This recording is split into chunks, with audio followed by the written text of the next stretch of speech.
Paul Theron. Thank you so much for joining us as our market watcher.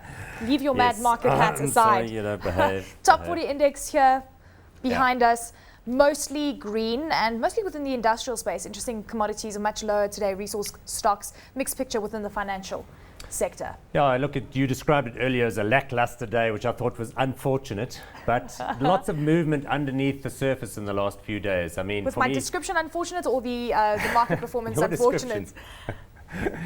For me, I mean, the standouts have been, Naspers has been very strong, and that's obviously because the China number that they were out with today showed quite a big uptick in consumer activity in that economy.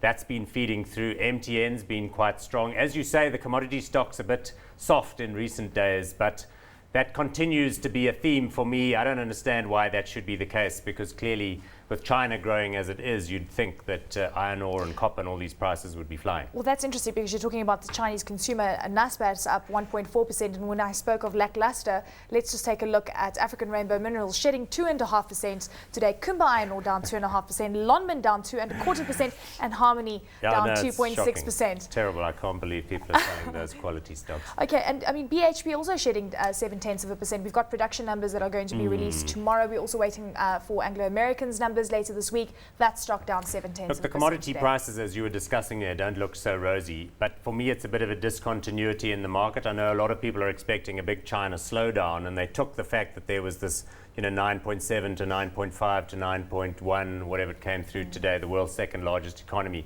as indicative of the problems there. People complaining about how, the Chinese have been building bridges to nowhere, but that doesn't stack up for me. I think that we're going to see a nice rebound as these things go.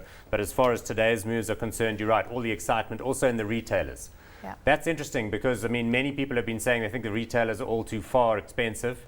But again, people seem to want to come and buy them. Let's touch on that. Truworths is up 3% today. We've got ShopriteShop up 2% in today's session. Any specific reason that we've actually seen quite a nice uptick? And Massmart also gaining ground despite the fact that like-for-like sales for Massmart that were released yesterday is actually up 8%, but we know over the period actually up 15% because they've increased their trading period. Well, I suppose if you had to look for a total universal reason for this, again, it's the emerging market consumer story. I mean, investors globally like the idea that, emerging market consumers are trading up the value chain, that they're doing more and that they're getting richer and they're going to be, shopping better as the years go by, and companies like these obviously feed into that.